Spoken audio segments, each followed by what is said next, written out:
नमस्कार दोस्तों, welcome to our channel. आपका बहुत-बहुत स्वागत है हमारे चैनल पे। अगर आप इस चैनल पे नए हैं then don't forget to subscribe ताकि आपसे कोई भी वीडियो फ्यूचर में ना छूटे। चलिए चलते हैं आज की टॉपिक की तरफ। आज हम एक म्यूचुअल फंड डिस्कस करने वाले हैं, मगर पूरी डिटेल के साथ। ओके, जब मैं प्रीवियसली आपसे कोई भी म्यूचुअल फंड डिस्कस करती थी तो मैं 2-3 साथ में लेती थी, उस वजह से डिटेल में कोई भी म्यूचुअल फंड डिस्कस नहीं हो पाता था। लेकिन आज हमने एक सबसे पॉपुलर म्यूचुअल फंड आज चुना है जिसको हम एकदम डिटेल रिव्यू करने वाले हैं। Okay, so it's a must watch video. अगर आपके मन में कोई भी डाउट है वो क्लियर हो जाएगा। अगर आप इसके बारे में सोच रहे थे लेने के बारे में तो सारे डाउट्स आज के दिन आपके क्लियर होने वाले हैं। सो चलिए चलते हैं म्यूचुअल फंड की तरफ चलते हैं और डिस्कस करते हैं। ओके, सो फंड का नाम है Motilal Oswal mid cap fund.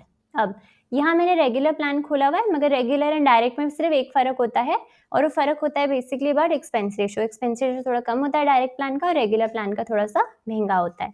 सो एक-एक करके हर एक डिटेल इसकी कवर करेंगे। सबसे पहले बात करते हैं इसके पॉजिटिव्स की। ओके, क्या खास रीज़न है डिस्कस करने का इसका, क्योंकि ये बहुत ही अच्छा म्यूचुअल फंड है और बहुत अच्छे रिटर्न जो है वो देता आ रहा है। सो लेट्स डिस्कस इसके पॉजिटिव पॉइंट्स। सबसे पहले इसमें स्टेबल फंड मैनेजर्स हैं, यानी कि इसके फंड मैनेजर जो हैं आसानी से बदलते नहीं हैं, छोड़ के नहीं जाते हैं कि अरे अभी थे फंड मैनेजर, परफॉर्मेंस अच्छी होगी फंड की, अब ये छोड़ देंगे तो फंड खराब हो जाएगा। सो स्टेबल फंड मैनेजर्स आपको इसके अंदर दिखेंगे। Next, favourable risk and reward. Risk and reward इसका फेवरेबल चल रहा है क्योंकि अगर आप इसको आज की डेट पे भी लेंगे तो ये अच्छा ही परफॉर्म करेगा, आगे चल के इसमें अच्छी ग्रोथ आपको मिल सकती है। इसके बाद आता है कॉस्ट एफिशिएंट, यानी कि वैल्यूएशन इसकी ठीक ठाक है, बहुत महंगा ये नहीं दिख रहा है मुझे इस टाइम पे। Next, high alpha. High alpha का मतलब हुआ कि ये जो अपने बेंचमार्क है उसके कंपैरिजन में बहुत अच्छी ग्रोथ जो है वो प्रोवाइड कर रहा है। सो एक अच्छी बात इसमें देखने मिल रही है। And last point is concentrated portfolio. इसमें जितने भी आप स्टॉक्स देखेंगे ना वो बहुत ही अच्छी पोजीशन में आपको मिलेंगे एंड बहुत अच्छा वेटेज दिया हुआ है। जैसे बहुत सारे म्यूचुअल फंड्स होते हैं वो बहुत सारे स्टॉक्स अपने अंदर भर लेते हैं, उसकी वजह से उनको बहुत अच्छी ग्रोथ नहीं मिलती है। मगर यहाँ आप कॉन्सेंट्रेटेड स्टॉक्स का पोर्टफोलियो देखेंगे, यानी कि बहुत ज़्यादा स्टॉक्स नहीं ले लिए, खिचड़ी नहीं बना ली है और वो सारे अच्छे स्टॉक्स जो उन्होंने लिए हैं उनमें बहुत अच्छी ग्रोथ आ रही है, इसीलिए फंड बहुत अच्छा परफॉर्म आपको करता मिल रहा है। ओके, अब इसकी डिटेल्स देख लेते हैं। सो कैटेगरी क्या है? इक्विटी मिड कैप टाइप का फंड है और इक्विटी से बिलोंग कर रहा है, यानी कि इसमें डेट का बिल्कुल भी कोई पोर्शन नहीं है। लॉन्च कब हुआ था? 2014 में, यानी कि पुराना फंड है। इसका मतलब इसमें आपको हिस्टोरिकल रिटर्न्स आसानी से मिल जाएंगे कि पीछे इसने कैसे परफॉर्म किया था वो मिल जाएगा, तो आगे की भी जो परफॉर्मेंस है वो हम सब फोरकास्ट कर सकते हैं।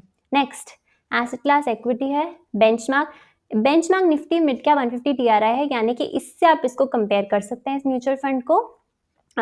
इसकी परफॉर्मेंस जो रहेगी, मतलब मिड कैप 150 जो है उनसे हम इसको इस फंड को कंपेयर करेंगे और पता चलेगा ये अच्छा कर रहा है कि नहीं कर रहा है। ओके, एंड मिनिमम इन्वेस्टमेंट 500 रुपये से आप इसमें आ सकते हैं, शुरू कर सकते हैं। टॉप अप का भी मिनिमम अमाउंट लिखा हुआ है एंड इसमें कितने लोग इन्वॉल्व हैं वो भी आपको पता चल रहा होगा कि इसका AUM साइज 20,000 करोड़ का अभी आपको देखने मिल रहा है। ओके, एग्जिट लोड पे पूरी इन्फॉर्मेशन है।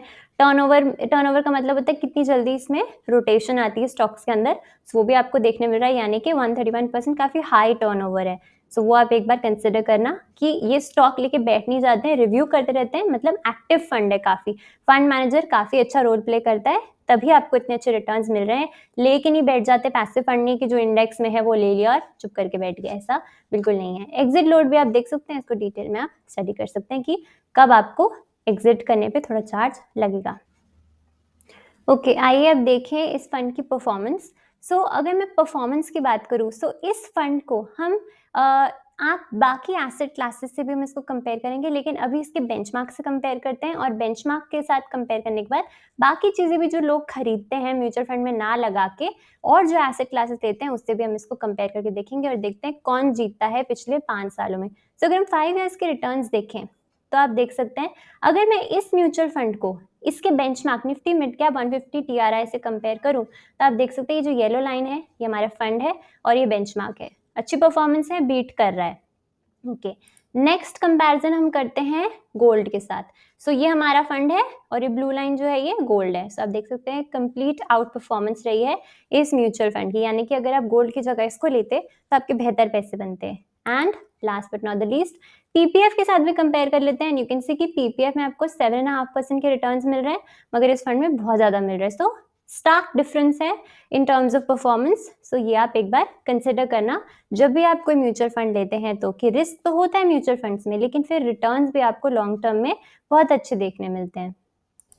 ओके, अब चलते हैं इसके कंपैरिजन हम अब करते हैं प्रॉफिट वाइज कि अगर आपने इस म्यूचुअल फंड में पैसा लगाया होता as compare to other asset classes और इसी के बेंचमार्क से अगर हम कंपेयर करें, तो पिछले 10 सालों में अगर आपने 10,000 रुपीज़ की एसआईपी की होती तो आपके कैसे रिटर्न्स बनते, ये आप देख सकते हैं चार्ट के थ्रू। एंड यहाँ पे वैल्यूज भी दी हुई हैं कि अगर आपने 10,000 रुपये की एसआईपी इस म्यूचुअल फंड में की होती, जो कि आप देख सकते हैं यहाँ पे, तो आपके कितने पैसे बन जाते हैं। यहाँ पे करंट वैल्यू आपकी 45 लाख की होती, प्रॉफिट आपका 33 लाख बन जाता। Absolute returns and annualised growth पे आप इजीली देख सकते हैं। यहीं पे अगर आपने बेंचमार्क को चुना होता तो आपके कितने पैसे बनते, बहुत ज़्यादा डिफरेंस नहीं है, मगर फिर भी क्यों ना हम बेस्ट लें अगर हम रिस्क ले ही रहे हैं। एंड अगर आप गोल्ड एंड पीपीएफ से कंपेयर करेंगे तो आप देख सकते हैं बहुत ज़्यादा सिग्निफिकेंट डिफरेंस है यहाँ पे। यहाँ भले ही पैसा थोड़ा शांति से बनता है, लेकिन फिर वो इन्फ्लेशन को बीट नहीं करता है वगैरह वगैरह। उस तरह के लोग जो है तभी म्यूचुअल फंड में आते हैं ताकि उनको हाई रिटर्न्स मिले। सो वही लोगों को म्यूचुअल फंड लेना चाहिए जो रिस्क भी ले सकते हैं, जिनके पास टाइम है लंबे समय का। सो ये आप क्लियरली यहाँ पे एक एक चीज़ को स्टडी भी कर सकते हैं, देख सकते हैं डिफरेंस। एंड यहाँ पे चार्ट में भी आपको दिख रहा होगा, सबसे ऊपर हमारा फंड है, उसके नीचे बेंचमार्क है and followed by gold and PPF. या आप किस टाइप के इन्वेस्टर है वो आप इजीली देख सकते हैं। अगर आप रिस्क नहीं ले सकते तो डेफिनेटली आप डाइवर्सिफिकेशन के लिए दूसरे एसेट क्लासेस भी लें, मगर अगर आप रिस्क ले सकते हैं, लंबे टाइम के लिए पैसे छोड़ सकते हैं, छोटी एसआईपी लगा रहे हैं, देन डेफिनेटली आप इस म्यूचुअल फंड को कंसिडर कर सकते हैं।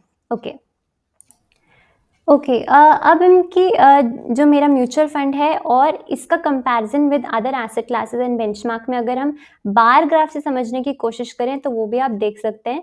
अब शॉर्ट टर्म में तो कंसिडर करना सही नहीं होगा, लेकिन अगर लंबे समय में देखें 1, 3, 5 ईयर्स एंड सिंस इंसेप्शन, तो आप देख सकते हैं ये जो ब्लू वाला है ये हमारा फंड है और इसका बेंचमार्क एंड दूसरी चीज़ जैसे मिड कैप जो कैटेगरी कैसा परफॉर्म करी है, गोल्ड कैसा परफॉर्म कर रहा है, पीपीएफ कैसा परफॉर्म कर रहा है, कैसी रिटर्न्स दिए हैं, वो आप यहाँ पे देख सकते हैं रेट ऑफ रिटर्न। तो यहाँ भी फंड अच्छा ही कर रहा है, यहाँ 3 सालों में भी अच्छा कर रहा है, 5 ईयर्स में भी एंड इंसेप्शन में भी बहुत अच्छे रिटर्न जो है इसने कमा के दिए हैं। सो आपको चार्ट में भी पता चल गया, बार ग्राफ के थ्रू भी पता चल गया एंड नंबर वाइज भी पता चल गया कि अच्छा कर रहा है ये पर्टिकुलर म्यूचुअल फंड। चलिए अब रिटर्न्स की तरफ आ जाते हैं कि इस पर्टिकुलर म्यूचुअल फंड ने रिटर्न सीएजीआर कैसे दिए हैं। सो ये हमारा फंड है मोतीलाल ओसवाल। यहाँ पे आप देख सकते हैं इंसेप्शन से देखिए, शुरुआत से देखिए तो 25% की सीएजीआर है एंड 1 ईयर में शॉर्ट टर्म में भी बहुत अच्छा परफॉर्म किया है, 3 ईयर्स में भी बहुत अच्छा किया है, 5 ईयर्स एंड 10 ईयर्स में भी बहुत अच्छे सीएजीआर जो है इस पर्टिकुलर म्यूचुअल फंड ने दिए हैं। एंड इसका कंपेरिजन हम कर रहे हैं इसके बेंचमार्क से। तो ये बेंचमार्क की परफॉर्मेंस है, बेंचमार्क से हमेशा हर स्टेप पे इसने आउट परफॉर्म किया है। एंड ये कैटेगरी है कि बाकी म्यूचुअल फंड्स कैसे करें, तो वहाँ भी बहुत अच्छी आउट परफॉर्मेंस है। ओके, अब इस म्यूचुअल फंड को इसके पीयर्स के साथ भी कंपेयर कर लेते हैं। इसके बेंचमार्क से कंपैरिजन हो गया, गोल्ड एंड पीपीएफ जैसे एसेट क्लासेस के साथ हो गया। तो अब इसके पीयर्स को भी देख लेते हैं कि क्या Motilal Oswal worth the hype है कि और म्यूचुअल फंड्स भी इसी कैटेगरी में अच्छे हैं। तो आप देख सकते हैं हमारा फंड यहाँ पे है एंड इसके returns as compare to other competitors कैसी रही है। सो यहाँ पे 1 ईयर के रिटर्न्स आप देख सकते हैं, 2 ईयर्स के रिटर्न्स देख सकते हैं and long term 5 and 10 years की भी परफॉर्मेंस आप देख सकते हैं। हमेशा इस फंड ने अपने पीयर्स को जो है वो बीट किया है at all times. So that means ये एक अच्छा म्यूचुअल फंड जो है वो साबित हो रहा है रिटर्न्स वाइज। अब आ जाते हैं इस पर्टिकुलर म्यूचुअल फंड की पोर्टफोलियो कॉम्पोजिशन की तरफ कि कैसे एसेट एलोकेशन हुआ है इस पर्टिकुलर म्यूचुअल फंड के अंदर। तो आप देख सकते हैं टॉप 10 स्टॉक्स जो हैं वो कहाँ से हैं वो आप देख सकते हैं। ओके, सो ये है सेक्टर एलोकेशन, ये है एक्चुअल स्टॉक्स की होल्डिंग्स। सेक्टर एलोकेशन में आप देख सकते हैं आईटी में काफ़ी अच्छा एलोकेशन चल रहा है, consumer durables, automobiles, auto components जैसी टॉप होल्डिंग्स जो है इसके अंदर हैं। एंड अगर मैं पोर्टफोलियो होल्डिंग्स की बात करूँ तो टॉप कंपनीज कौन सी आती है इसके अंदर, कोफोर्ज आईटी कंपनी है, कल्याण ज्वेलर्स, पॉलीकैब, परसिस्टेंट सिस्टम, जियो फाइनेंशियल सर्विसेज जैसी अच्छी मिड कैप कंपनी जो है इसने अपने अंदर ही और अच्छी वेटेज के साथ इनको लिया है, यानी कि कन्विक्शन नहीं है स्टॉक के अंदर, तभी कॉन्सेंट्रेटेड पोर्टफोलियो जो है इनका है और अच्छी खासी वेटेज के साथ स्टॉक्स में इनने कन्विक्शन दिखाया है। ओके, सम मोर पॉइंट्स जो हमसे छूट गए थे वो भी कवर कर लेते हैं। So Motilal Oswal mid cap fund जो है इसमें एक्सपेंस रेशियो आप देख सकते हैं डायरेक्ट ग्रोथ प्लान का 0.54 है, यानी कि बहुत कम नहीं बहुत ज़्यादा नहीं। शार्प रेशो का मतलब होता है रिस्क फ्री रिटर्न्स, यानी कि कितना रिस्क लेके रिटर्न्स बन रहे हैं। सो शार्प रेशो 1 से ज़्यादा है, और जितना ज़्यादा है इनफैक्ट तो वो अच्छा माना जाता है। दैट मीन्स रिस्क तो है लेकिन इतना ज़्यादा भी नहीं, उस हिसाब से आपको रिटर्न्स प्रोवाइड करके दे रही है म्यूचुअल फंड कंपनी। अल्फा 12.1 है, बहुत अच्छा, यानी कि बेंचमार्क को बहुत ब्यूटीफुली बीट किया है। जितना हाई अल्फा उतना अच्छा। बीटा 0.83, 1 से कम रहना चाहिए। बीटा मीन्स वॉलेटिलिटी, सो ये अच्छा है। मीन मतलब average returns, and standard deviation यानी कि इसने अपने हिस्टोरिकल एवरेज को कितनी बार डिविएट किया है। सो डिविएशन इसकी इतनी ज़्यादा नहीं है, जो पास में रिटर्न्स है फ्यूचर में भी उतने ही रह सकते हैं इसका मतलब।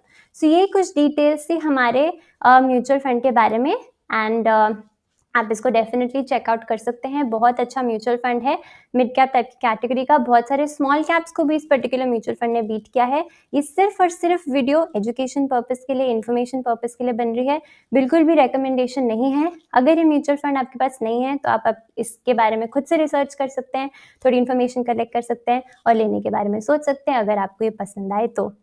So if you like the video, do not forget to like it, and कोई भी डाउट है आप कमेंट में लिख सकते हैं, मैं इसका जवाब देने की पूरी कोशिश करूंगी। Till then, thank you for watching and bye.